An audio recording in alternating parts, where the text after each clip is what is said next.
우리 지난주에 했던 부분을 잠깐 이어지는 부분이 있어서 한 5분간만 간략하게 정리하면서 넘어가도록 하겠습니다.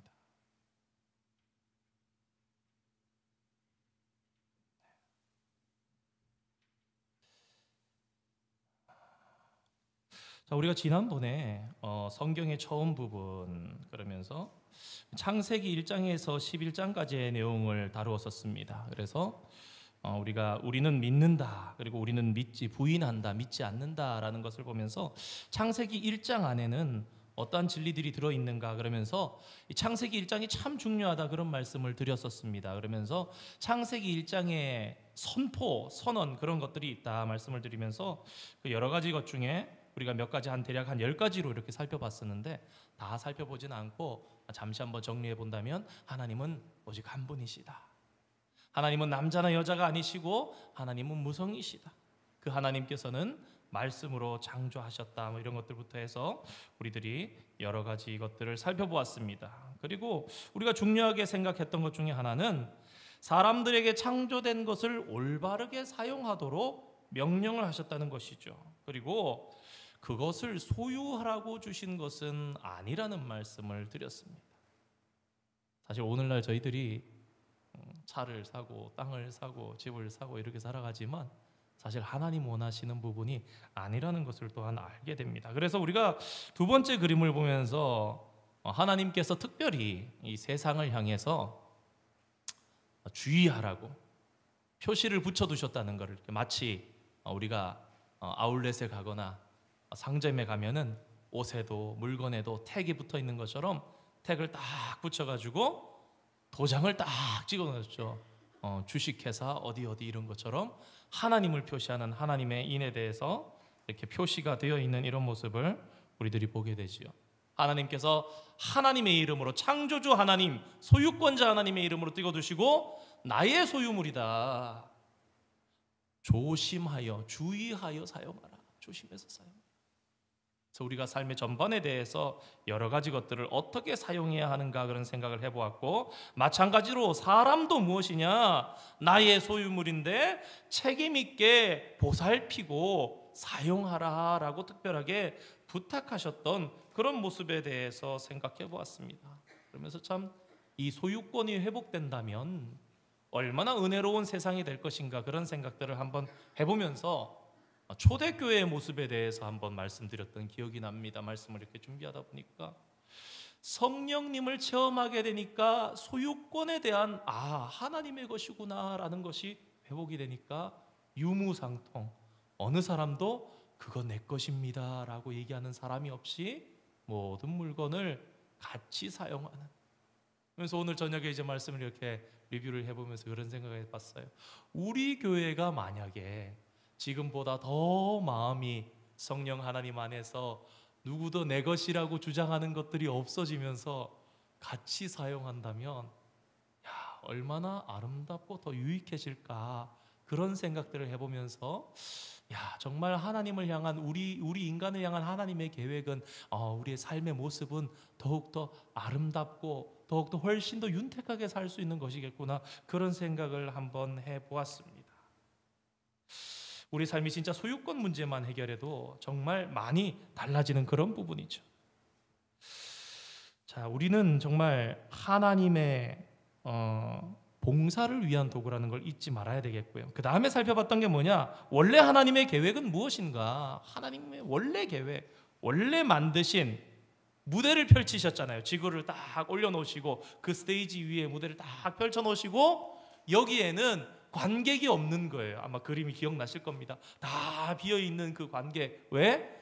우리가 거기에 올라가서 사명을 가지고 인생 속에 살아가면서 역할을 맡겨주신 겁니다. 오늘 내용에 다루게 되겠지만 우리의 원래 하나님께서 창조하신 목적은 하나님께서 사람이 하나님을 왕으로 모시고 살아가면서 왕관을 그래서 씌워드렸죠. 그래서 이 왕으로 모신 가운데 이 하나님으로부터 공급되어 있는 오는 모든 것들을 받으면서 하나님께 받아서 그 받은 것이 이웃을 향해서, 옆에 있는 사람을 향해서, 남자가 여자를 향해서, 사회가 사회를 향해서, 국가가 국가를 향해서 나아갈 수 있게끔 만들었고, 그 공동체가 만들어졌을 때에 서로 화합하는 것, 섬기는 것은 사실 한 방향으로 강한 사람이 약한 사람을 섬기기만 하는 그런 모습만은 아니라 그랬죠. 성경이 얘기하는 섬김은 서로 손을 잡아주는, 어찌 보면은 우리 룻기에서 새벽에 말씀 다루면서 했던 헤세드, 가진 사람도 축복하면서 하나님을 바라보면서 약한 자들에게 베풀어 주고, 약한 사람은 갚을 길이 없으니까 어떻게 합니까? 어떻게 헤세드의 삶을 살지요? 그를 위해서 기도해 주는 거예요. 그 사람을 위해서, 베푼 사람을 위해서. 하나님, 이렇게 선한 마음을 가지고 있는데 저 사람 하나님 복을 더해 주시고 축복해 주십시오. 하나님께서 무엇이라 그럽니까? 나는 객과 고아와 과부들의 아버지라 그랬어요. 그들의 기도를 듣고 응답하겠다. 신속. 정말 우리가 약한 자나 강한 자나 하나님 앞에서 서로 섬겨 나아갈 때에 하나님께서 우리에게 서로 상방간에 축복하시고, 정말 그것이 하나님께서 원하시는 그러한 공동체이라는 것을 생각하시면서 많이 거둔 자나 적게 거둔 자나 부족함이 없게 살게 하시는 그 하나님의 은총을 누리면서 살아가는 저와 여러분이 되었으면 좋겠습니다. 그래서 타락하는 모습들도 봤었고, 오늘 이제 오과에 대해서 다루게 될 텐데요. 자, 그렇게 하나님께서 원래 우리 인간을 계획하시고 그러한 역사를 써 가시려고 창조를 하셨는데 그렇게 되지가 않았습니다. 하나님의 계획대로 되지 않았던 그 이유는 인간에게 죄가 들어옴으로써 그 하나님의 계획이 파괴되어 가는 모습을 보게 될 텐데, 그래서 오과의 주제는 죄, 심판, 은혜라는 그 주제를 가지고 크게 세 가지 그림을 한번 살펴보려고 합니다.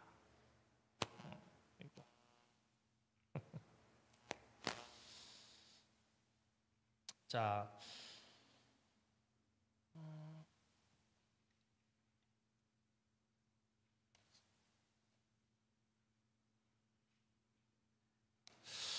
우리가 앞선 그림에서 하나님께서 피조물들과 인류들과 세운 그 원래의 계획, 아름답고 선한 계획을 봤습니다. 이제 죄가 하나님의 선한 피조물로 이렇게 들어와서 퍼져나갈 때 하나님께서 세우신 계획이 어떻게 변화가 되어 나가는가, 어떻게 바뀌었는가. 아까 말씀드린 것처럼 하나님께서는요, 그 거룩한 구원의 계획에서 한 배역을 맡기신 게 그게 사람입니다. 인간이 실제로 행동해야 할 것은 하나님을 영화롭게 하고 하나님을 왕으로 섬기며 하나님을 마음과 뜻과 힘과 정성을 다해서 사랑하고, 그 사랑을 가지고 동일하게 사람을 마음과 뜻과 힘과 정성을 다해서 사랑해야 되는데, 인간을 사랑하고 인간에게 계획을 주시고 인간에게 배역을 주셨는데 그 배역을 받은 인간이 실제 그것을 행동으로 옮기면서 무엇을 했는가? 여러분, 사람이 첫 역할을 맡았어요. 아담과 하가 맡았죠. 목적은 뭡니까? 하나님 경배하고 영원히 그를 섬기게 창조되었는데 행한 것이 무엇인가? 하나님께로부터 자유함을 행했어요. 여러분, 잘 들으셔야 됩니다. 자유가 무조건 좋은 게 아닙니다. 누구로부터 자유요? 하나님께로부터 자유. 여러분, 사람이 왜 선악과를 따먹습니까? 나도 하나님처럼 된다는 거 아닙니까? 하와가 처음으로 따먹은 게 뭡니까? 그 이유가 무엇입니까? 하나님처럼 된다라는 것 아닙니까? 그래서 무엇입니까? 그것을 먹음으로써 하나님을 떠나 내가 나의 운명을 좌지우지하는, 결정하는 주인이 될 것이다. 방금 전에 말씀드렸던 말씀 가운데 소유권은 누구에게 있다고요? 소유권은 하나님께 있다고 우리가 말씀을 드렸는데, 그런데 인간이 하고 있는 이 행동은 무엇인가? 여러분, 자기가 주인이라는 그 얘기를 지금 하고 있는 겁니다. 자,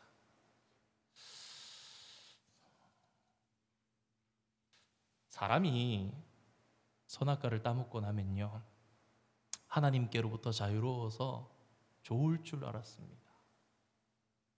그런데 선악과를 따먹고 나서 깨닫게 되었습니다. 자신들이 가장 나쁜 주인이구나. 참 말씀을 수요 예배 준비하면서 생각해 보면서 우리 성도님들의 삶을 또 저의 삶을 생각해 보면서 그런 생각 많이 합니다. 정말 몇 주간 계속 보면서 그런 생각들이 들어요. 오늘날 저희들이 먹고 살기 위해서 얼마나 많이 애를 씁니까? 미래를 위해서 얼마나 많이 준비하려고 애를 씁니까? 그러면서 얼마나 불안해합니까? 근데 사실 하나님께서 우리에게 이렇게 살려고 우리를 창조하신 게 아니라는 거죠. 우리가 노동을 해야 먹고 살게 된 거 왜 그렇습니까? 우리의 지금 형편은요, 사실은 아담과 하와 때보다 훨씬 더 못해진 거예요. 죄 지은 이후에 아담과 하와보다도 훨씬 더 못해진 거예요. 말씀들을 정리해 보면서 그런 생각이 들어요. 처음에는 가시와 엉겅퀴만 났지요. 인간이 범죄하고 타락할수록 환경은 더 척박해져 갑니다. 없었던 사막이 생기고요, 없었던 기후가 생기고요.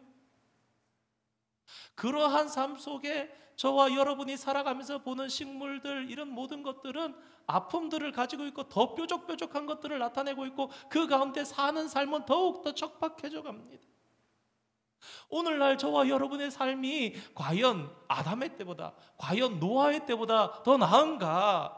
결코 그렇지 않다고 봅니다. 영적으로 보면 우리는 훨씬 더 심각한 가운데, 살기 위해서 주객이 정말 전도된 가운데 그런 잘못된 삶을 쫓아가게 정말 많은 사람들이 쫓아가는 그 속에서 저희들도 속아가. 그래서 정말 어리석다라는 생각을 저를 보면서도 생각하면서, 우리 사람들을 보면서 생각하면서 자녀들에게 가르치잖아요. 야, 너희들 뭐 하려고 그래? 너희들 그래서 살 수 있겠어? 그러면서 말씀 앞에 딱 돌아보니까 우리 삶이 삶이 뭔지를 알면서 자녀들한테 그러냐고요. 야, 그렇게 살아서 밥 못 먹고 살아. 밥 못 먹고 사는 게 걱정인 것인가? 그게 본질인 것인가? 그러면서도 가르친다고 또 성경은 인간이 죄를 짓자 어떤 행동을 하는지 보여줍니다. 아담과 하와는 매일 하나님과 선악과 나무 앞에서 교제하던 사람들이었어요. 그런데 죄를 짓자 어떻게 합니까? 찾아 나서지 않고 숨지요. 자녀들 생각이 났어요. 우리 아이들이 잘못했을 때 부모에게 하는 행동 똑같구나. 그러면서 그 속에서 인간이 똑같구나, 그 생각이 들더라고요. 잘못하면 숨어요, 숨겨요, 그리고 변명합니다. 내 모습이구나. 그러나 하나님께서 어떻게 하십니까? 그 아담을 친히 찾아오시는 거예요. 아담아, 내가 어디 있느냐? 그리고 그것보다 더 나은 옷을 입혀주시죠. 가죽 옷을 입혀주시고. 자, 우리 한번 봅시다. 자, 제일 중간의 모습을 보니까 에덴 동산입니다. 그죠? 그리고 그 다음에 초록색 원을 보니까 들판입니다. 그리고 세 번째 그림을 보니까 우주라고 되어 있는데 이거는 뭐 온 세상이라고도 해도 되겠습니다. 이게 더 잘 맞을 것 같아요. 자, 죄가 이 화살표가 처음에 빨간 화살표가 들어온 것처럼 죄가 에덴 동산에 들어왔습니다. 창세기 3장에.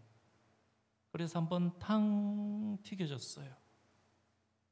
죄가 탕 튀겨졌더니 우리의 조상이던 이 아담과 하와는, 첫사람 아담은 범죄했지요. 하나님의 계명을 어기고 죄를 범하게 됩니다. 잘 보면요, 하나님께서 이 아담으로부터, 이거는 마지막에 말씀드리겠습니다. 자, 처음에 첫사람 아담이 죄를 범했습니다. 그랬더니 3장에서 범죄한 사람에 대해서 봤는데 4장을 딱 넘어가서 그렇다면 이 일이 어떻게 될 것인가 라고 보는데 동산에서 쫓겨났는데 4장에서 그의 아들들인 가인과 아벨이, 자손이죠. 자손이 누굽니까? 가인, 아벨. 조상이 아담이었고 자손은 가인과 아벨입니다. 그들이 들판에서 뭐 했습니까? 형이 동생을 죽입니다. 그리고 창세기 5장 6장에 이르러서 어떻게 됩니까? 하나님의 아들들이 사람의 딸들을 그냥 좋아하는 대로 취하여 육신이 되니라 라고 얘기를 합니다. 사실 진짜 그런 생각이, 저희들이 그런 영의 생각이 깨어 있어야 됩니다. 정말 우리가 목숨이 붙어 있다고 사는 것이 아니구나. 이 순간에 하나님께서 노아를 붙들지 않으셨다면 이 땅에는 전혀 소망이 하나도 없는 그런 상태가 되는 것이죠. 그래서 결국은 이 죄가 마치 돌멩이 하나가 잔잔한 물가에 탕 던져진 것처럼 에덴 동산 가운데는 탕 들어왔는데 점점 파고가 퍼져나가는 것처럼. 근데 물이 튀면은 중간에 이렇게 파고가 셌다가 그 다음에 좀 약해지면서 이렇게 갈 텐데, 이건 반대 현상입니다. 처음에는 계명을 어겨서 영적인 생명을 잃었습니다. 둘째는 사람이 사람을 죽이는, 그것도 형제가 형제를 죽이는 살인을 일으키는 것에서부터 시작해서 온 세상으로 퍼져나가면서 그 범죄의 죄악상은, 우리 라멕이라는 사람은 아담의 이제 셋의 아들 라멕 말고, 그죠? 7배, 77배나 더 알지나 그러면서 소년을 죽이고 살인자가 되면서 더 살인하고 그러면서 살아가는 그러한 사회 가운데 그 자손들과 아무런 무분별하게 결혼을 하면서 살아가는 그런 사건이 이어지죠. 그러니까 하나님께서는 노아를 선택하실 수밖에 없었고, 그리고 노아의 홍수로 인한 이 심판이 당연히 돌아올 수밖에 없는, 당연히 다다를 수밖에 없는 그러한 사건이 됩니다. 자, 여기까지 보면요, 우리 다시 한번 생각해 보면은 조상에게서, 아담에게서 가인과 아벨, 그 자손에게서 땅에 속한 모든 사람들에게로 점점 확대돼 가고요, 지리적으로도 에덴 동산에서 들판에서 온 세상으로 다 갑니다. 그런데 여러분, 노아를 통해서 하나님께서 생명을 유지해서 다시 한번 생육하고 번성하게 하셨어요. 그랬는데도 이들을 통해서 다시 확산되어가는 셈과 함과 야벳의 이 후손들을 통해서도 결국은 어떤 세상으로 갑니까? 시날 평지에 바벨탑을 쌓는 그런 인류로 갑니다.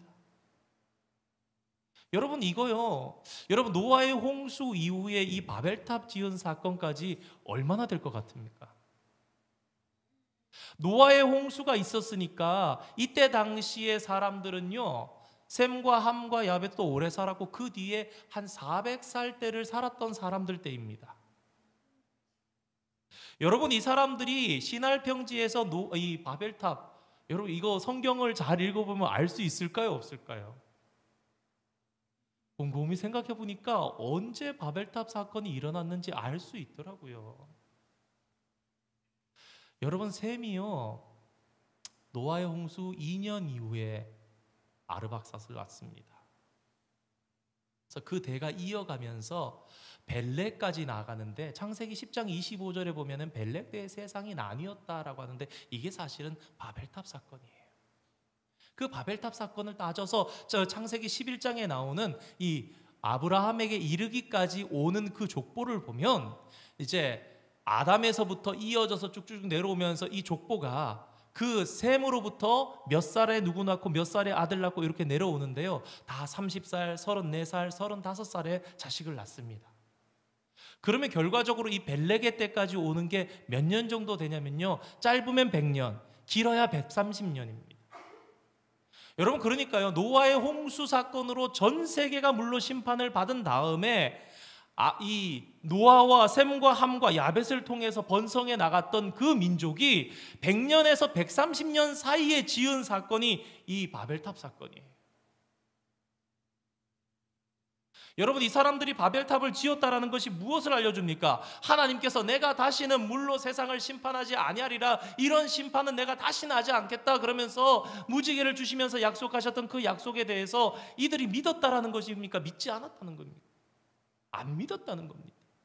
그들의 목적 또한요, 하나님의 목적과 부합하지 못했죠. 그들이 무엇이었습니까? 두 가지였습니다. 하나, 우리의 이름을 내고, 둘, 흩어짐을 면하자.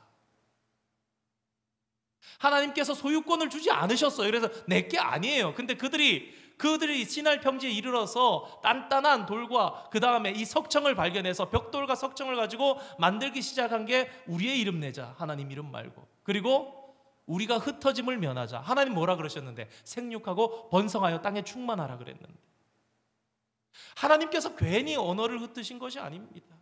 근데 그것을 보면서도 너무너무 은혜로운 사건이 있었는데 여러분, 언어를요, 하나님께서 그때 당시에 인구가 한 20억이었다 그러면은 한 20억 개의 언어로도 하나님께서 흩으실 수 있을까요? 없을까요? 당연히 하실 수 있는데, 영어 성경을 보면 명확하게 드러나는데요, 하나님께서 흩어지게 하셨는데 그 흩어져서 세상 가운데 흩어지는 모양이 어떻게 가느냐? 패밀리끼리 간다고 되어 있습니다. 오늘 주제와도 연결되는데, 죄의 심판, 은혜 연결되는데, 하나님께서 사람들을 흩으시는데 엄마 아빠와 자녀가 흩어지지 않게 하셨어요. 고아가 되고 과부가 되면서 흩어졌던 게 아니라 그것들이 이렇게 은혜 가운데 가족들끼리 전 세계로 신할 평지에서부터 흩어져 갔다는 것을 알게 됩니다. 그리고 이때 당시에 아마 여러분 빙하 시대가 왔을 거라고 창조과학자들은 추측합니다. 이게 도움이 되셨으면 해서 말씀을 드리는 건데요, 화산 활동이 일어나면요, 심하게 일어나면 그해 겨울에는 추위가 찾아옵니다. 그럴듯하죠. 지구 내부에 있는 뜨거운 마그마가 분출돼서 많이 나오고 나면 그해 겨울은 좀 더 기온이 떨어지는 거예요. 그래서 이런 주장을 합니다. 바벨탑 사건도 범죄란 말이에요. 저는 이런 주장에 진리는 아니지만 많이 마음속으로 영적으로 생각해 볼 때 동의가 되어집니다. 가족들이, 패밀리끼리, 언어가 통하는 사람들끼리 신할 평지에서부터 세계로 흩어져 언어가 맞는 사람들끼리 흩어져 나아가는데 여기저기서 화산이 터지는 거예요. 흩어지면서 정착해보고 또 흩어지면서 정착해보고 세상 끝까지 나아가는데 추위가 찾아오는 거예요. 눈이 내리는 거예요. 그들이 화산이 꽝꽝 터지는 걸 보면서 자신들의 죄를 돌아보지 않았을까? 하나님의 심판을 돌아보지 않았을까? 그런데 흩어지면서 어떻게 한다? 흩어지면서 잊어먹는 겁니다. 흩어지면서 그 하나님에 대해서, 그 노아의 심판에 대해서 잘 아는 것이 아니라 자신들의 자손들에게 잘 전하지를 못하면서, 그래서 일어난 것이 무엇인가? 다음 세대가 아닌 다른 세대가 되었고, 이들이 흩어지면서 무엇을 가지고 갔는가? 죄를 가지고 갔다. 그래서 이 그림이 사실은 화살표가 그것입니다. 에덴 동산에서 출발된 이 죄의 그림이, 이 빨간 화살표가 점점 들판으로 온 세상으로 가면서 민족적으로는 또 사람적으로는 노아에서부터 다시 시작돼서 이 세 아들에게도 간 이것들이 바벨탑에서부터 이 죄를 가지고 온 세상을 향해서 흩어져 갔다라는 것을 생각해 보게 됩니다. 우리 다음 그림 한번 보겠습니다. 자, 죄의 결과들이라는 제목을 가지고 있는 그림인데요, 자, 위에 보면은 하나님을 상징하는 표시가 있죠. 공급자 되시는, 사방으로 퍼져나가는 공급자 되시는, 가시를 상징하기도 하는, 그러면서 중간에 마치 사법권을 가진 재판장이 가지고 있는 이 망치 땅땅 선고하는 것처럼 그렇게 선고가 되는 그런 것입니다.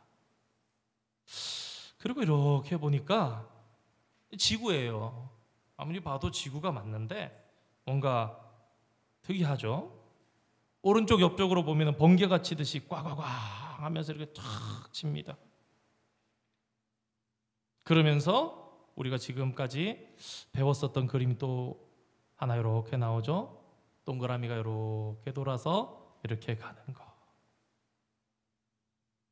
자, 죄를 범하니까 제일 먼저 중간에 보니까요, 이게 쫙쫙쫙 가서 쳐서 어떻게 되는가? 하나님과 사람을 갈라놓은 거예요. 죄를 범하니까 심판이 임하는데 가장 먼저 어디에 치느냐? 하나님과 사람의 관계가 깨어집니다. 단절되는 겁니다. 자, 그리고 나서 앞장에서 바벨탑에서 사람들이 손을 그냥 허리에다 이렇게 탁 올리고 있었던 이 사람들이 어떤 모습으로 바뀌게 되느냐? 그냥 허리에만 손만 올리고 있었던 이 사람들이 이제 자기 사랑하는 모습이 이렇게 완전히 이렇게 드러나게 되죠.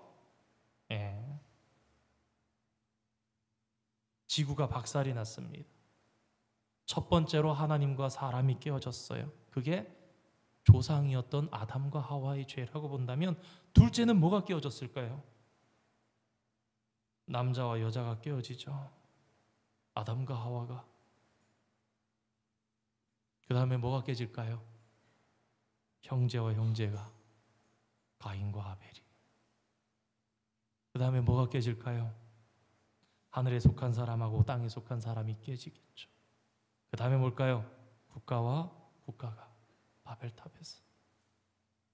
자, 여러분, 죄의 결과고요, 점진적으로 일어나는 거예요. 남자와 여자가 파괴됩니다. 아담과 하와가. 형제와 형제가 파괴됩니다. 가인과 아벨이. 하나님의 아들들과 사람들의 딸들이 서로 그냥 섞이면서 그 모두가 하나님의 영이 떠나고 그냥 육신이, 플래시가 되었다. 그리고 창세기 11장에서 국가와 국가가 파괴된다, 이렇게 나오는 겁니다. 왜 파괴되는가? 죄로 인한 하나님의 심판이 임하니까. 하나님의 계명을 어겼으니까, 하나님께서 살게 하신 법을 어겼으니까, 종말론적인 심판을 이야기하는 것이 아니라 그 속에서도 당하고 살아가는, 여러분, 땅도 다 균열됐어요. 이번에 창조과학 탐사 6월 달에 그랜드 캐년을 갔는데, 그랜드 캐년 땅이 이렇게 생겼어요. 시커멓게 이렇게 생겼습니다. 이렇게. 제가 그래서 이거 보면서, 이 준비하면서, 말씀으로 증명해 보겠습니다. 창세기 3장에 뭐라 그럽니까? 가인과 아벨이 죄를 지으니, 아담과 하와가 죄를 지으니까 너희가 이제는 일하고 땀을 흘려야 먹고 살 수 있는 거야 라고 하나님 말씀하셨어요. 그러니까 땅이 뭐랍니까? 가시와 엉겅퀴를 내는 거예요. 가인이 살인을 하니까 그 피가 땅에서 울부짖으면서 뭐라 그럽니까? 가인이 농사꾼이에요. 농사 짓는 사람이에요. 근데 뭐라 그럽니까? 땅이 이제 너에게 효력을 주지 않을 거야. 아마 고대에는 농사가 더 잘 되지 않았을까, 그런 생각도 해봅니다. 인간이 죄를 지으니까 죄가 세상에 가득하게 관영하게 되었다 그러죠. 그러니까 하나님께서 심판을 준비하시죠. 무엇입니까? 노아의 홍수. 그런데요, 성경을요, 창세기 7장, 8장을 자세히 읽어보시면요, 뭐라고 하나님께서 그러시냐면요, 죄악이 관영하니 땅을 심판하리니 그럽니다. 그래서 창조과학 탐사 때 갔더니 그때 이재만 선교사님 그런 말씀하시더라고요. 여러분들 지금 그랜드 캐년 절경이지요? 그러시면서 뭐라 그러셨냐면, 여러분, 그런데요, 이게 심판받은 땅입니다. 그러면서 그런 생각을 했어요. 이 노아의 홍수 위에 심판받은 땅을 우리가 보면서 절경이라 그러는데 또 심판을 계속 받아가더라고요. 무엇을 또 배웠느냐? 여러분, 여기가요, 사막인데요, 여기 옛날엔 사막 아니었습니다.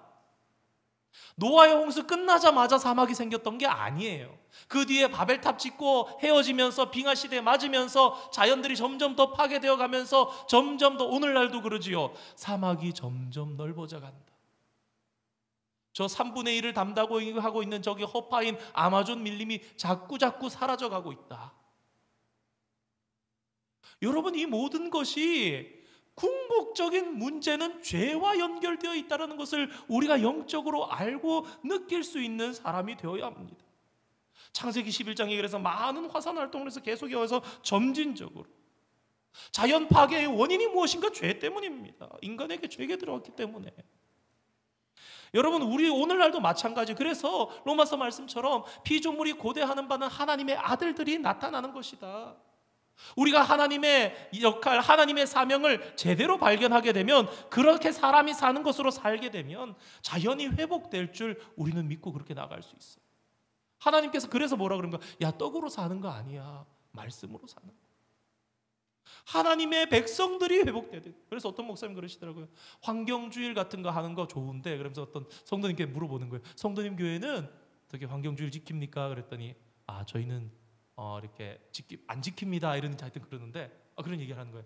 사실은 지키는 것도 좋지만 엄밀하게는 매주일이 환경주일 아니겠습니까?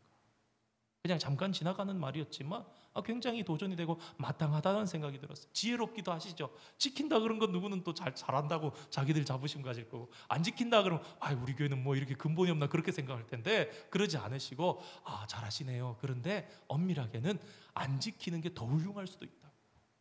매주일이 환경주일 아니냐? 왜? 이사야 예언한 것처럼 독사굴에 어린이가 손 놓고 장난쳐도 괜찮고, 사자와 어린아이가 뛰어놀 수 있는 그런. 왜 분열이 일어났나? 왜 흩어졌나? 왜 우리가 땀 흘리면서 일해야 사나? 왜 환경 파괴가 일어나나? 왜 오늘 살아가는 우리의 지구는 11시 59분 47초인가?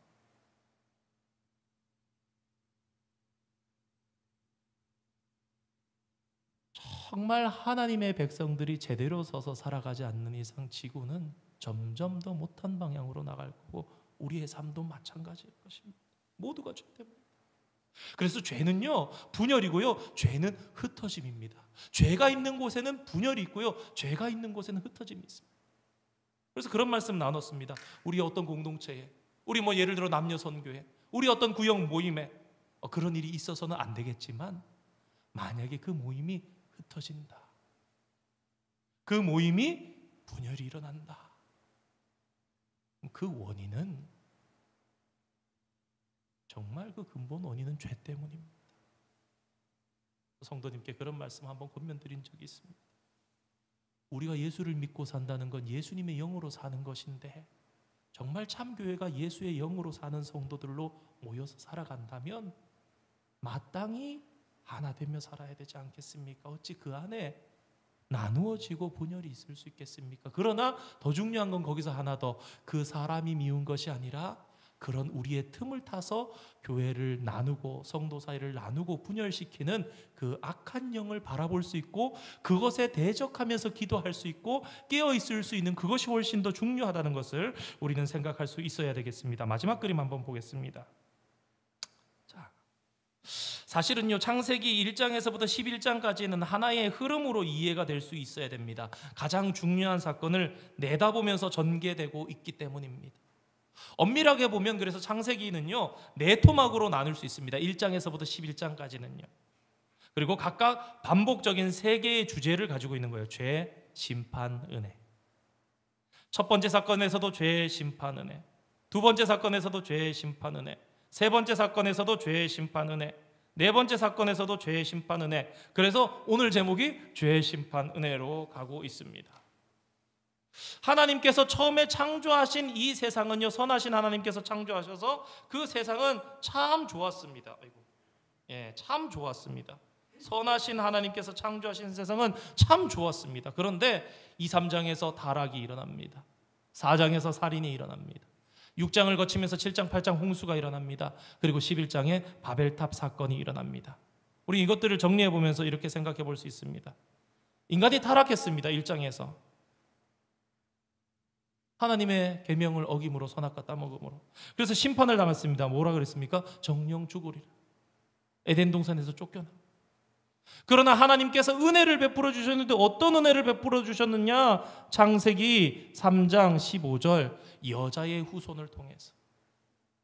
그러면서 또 가죽옷을, 여러분 아무것도 아닌 것 같지만요, 저는 확신합니다. 이 가죽옷은 예수님을 상징하는 것입니다. 하나님의 사랑과 예수님을 상징하는 것. 인간의 죄된 모습을 느끼는 게 뭐냐면 벌거벗고 부끄러워하는 거잖아요. 근데 하나님께서 가죽옷을 지어서 입혀주심으로 그 부끄러움을 덮어주셨어요. 근데 우리의 구원이 뭐예요? 우리의 더러운 것을 주님께 드리고 주님으로의 의로운 것으로 옷 입음으로써 우리가 구원받는 거잖아요, 사실은. 이 가죽옷에 들어있는 예수 그리스도까지, 하나님의 사랑에서부터 이어지는 예수 그리스도까지의 은혜가 있지 않나, 저는 그런 생각을 한번 해봅니다. 자, 죄를 지어서 선악과를 따먹어 타락했지만 하나님께서 심판하셔서 죽게 되었고, 쫓겨나서 살게 되었지만 하나님께서 은혜를 베푸사 여자의 후손을 통해서 구원의 계획을 말씀하셨고 가죽옷을 친히 지어서 입혀주셨다. 두 번째 사건, 자, 가인과 아벨 살인을 했습니다. 그렇죠? 죄를 지었어요. 동생을 죽였습니다. 심판했습니다. 뭐라 그럽니까? 쫓겨나는 겁니다. 그러나 가인이 너무너무 두려운 거예요. 자신이 도저히 살 자신이 없는 거예요. 완전히 그냥 하나님 앞에 그 심판 가운데 눌려서 있을 때 하나님께서 그러나 은혜를 베푸시는 건 뭐라고요? 내가 너에게 표를 주리니 아무도 너를 그렇다고 해서 해하지 못할.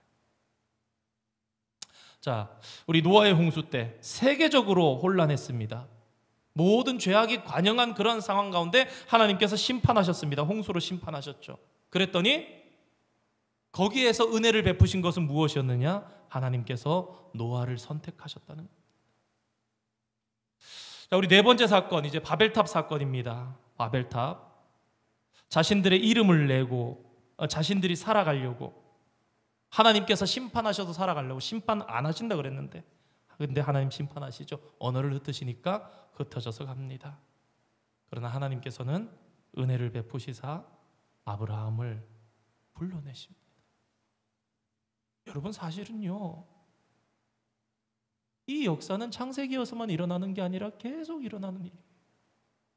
하나님이 요셉을 안 부르시면요, 하나님이 선지자를 안 부르셨으면요, 하나님께서 사사를 안 부르셨으면요, 하나님께서 다윗을 안 부르셨으면 이스라엘이 서지도 못했죠. 오늘날 저희들이 새벽에 보고 있습니다만 사울 왕의 왕가에서 뒤이어지는 이스라엘은 멸망 직전입니다. 하나님이 아브라함을 부르신 건요, 그 아브라함을 통해서 다윗을 부르시는 거고요, 그 다윗을 통해서 예수 그리스도를 부르는 거고요, 그 예수 그리스도를 통해서 온 천하 만민들을 부르시기 위해서 부르신 건데, 엄밀히 말해서 이 창세기 원역사 1장에서부터 11장까지는 커다란 서론으로서 아브라함을 향해서 다가가고 있는 거예요. 근데 그 계획은 서남에서 창조에서부터 점점 좁아지는 거예요. 오늘날 11시 59분 47초 46초 그렇다고 하는 그것도 점점 좁아지는 가운데 살고 있지만 하나님께서 은혜를 베푸셔서 살고 있는. 그래서 오늘 결론을 내리겠습니다. 오늘 저희들이 은혜로 삽니다. 여기 있는 것도 하나님 은혜 때문입니다.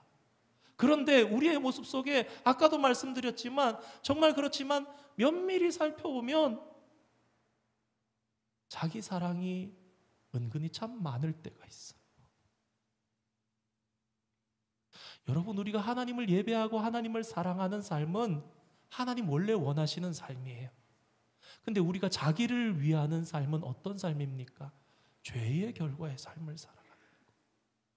그래서 그런 생각을 해봤습니다.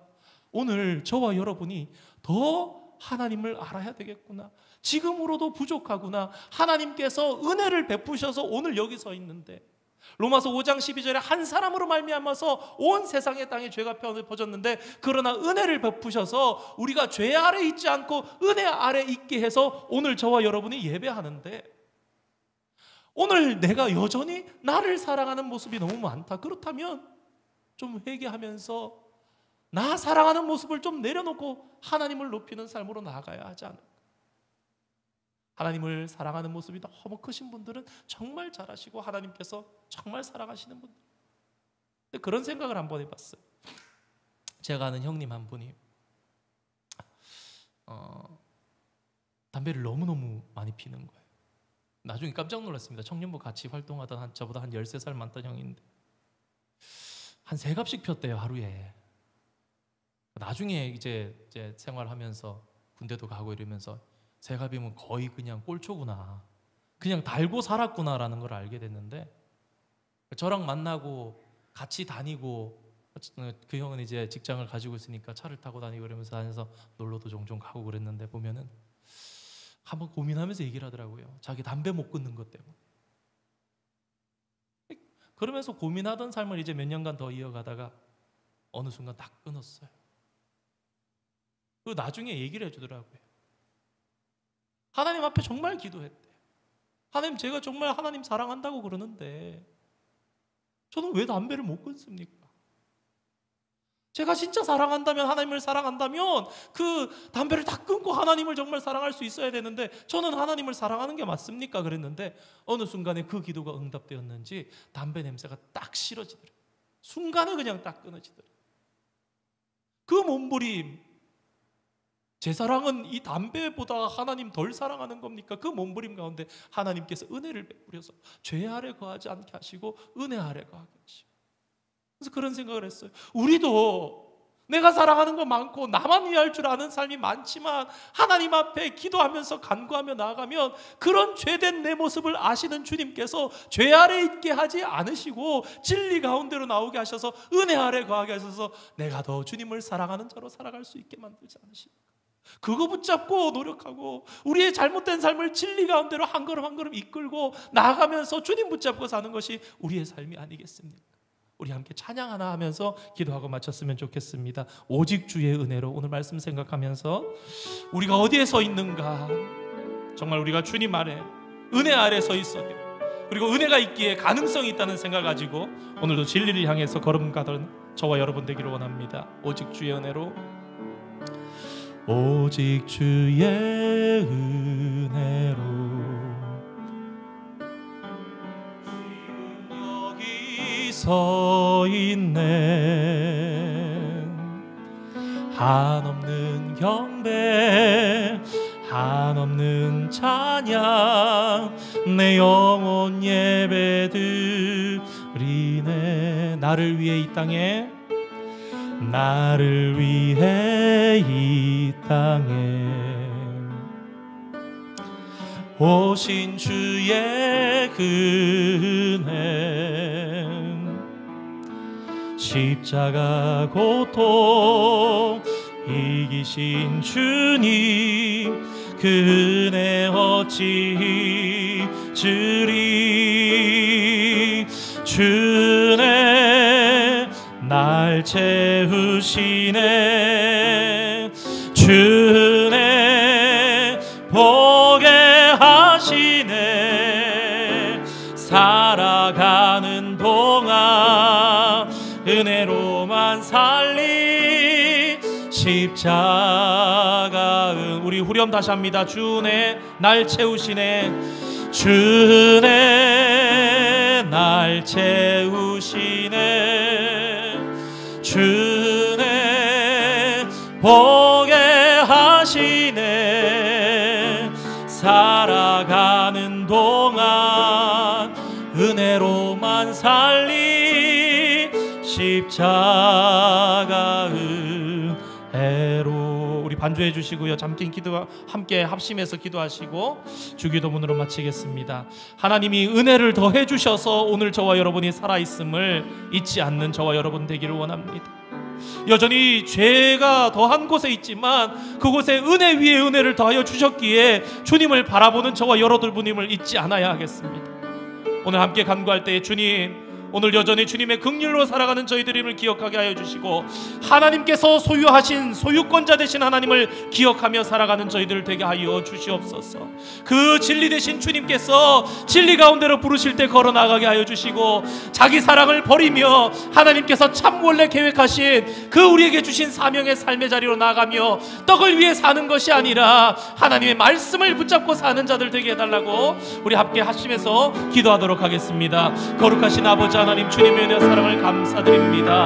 하나님께서 오늘 저녁도 생명 주시고자 저희들에게 불러주시고 말씀 주시고 너희들 그렇게 살아가는 것 아니야, 너희들 지금 무엇을 붙잡고 살아가느냐, 너희들이 삶이 무엇인지 아느냐 말씀하시면서 본질 가운데로 불러주시며 참된 삶 가운데로 이끌어주시려고 오늘도 은혜 위에 은혜를 다하시는 줄 믿고 말씀 붙잡고 나아갑니다. 오직 주의 은혜 위에 서 있는 저희들임을 깨달아 알게 하여 주시고 나만 살아가는 죄의 결과를 가지고 사는 자기 사랑에서 벗어나는 삶을 살아갈 수 있도록 주님 축복하여 주시고 역사하여 주시고 아버지 하나님을 붙잡고 하루하루 날마다 변화하며 주님 진리 가운데 머물며 정말로 하나님께서 원하시는 그 인생의 삶으로 주님께 영광 돌리는 저희들의 삶 될 수 있도록 주님 축복하여 주시고 역사하여 주시옵소서. 주님 이끌어 주시고 인도하여 주시옵소서. 아멘. 하늘에 계신 우리 아버지, 아버지의 이름을 거룩하게 하시며 아버지의 나라가 오게 하시며 아버지의 뜻이 하늘에서와 같이 땅에서도 이루어지게 하소서. 오늘 우리에게 일용할 양식을 주시고 우리가 우리에게 잘못한 사람을 용서하여 준 것 같이 우리 죄를 용서하여 주시고 우리를 시험에 빠지지 않게 하시고 악에서 구하소서. 나라와 권능과 영광이 영원히 아버지의 것입니다. 아멘.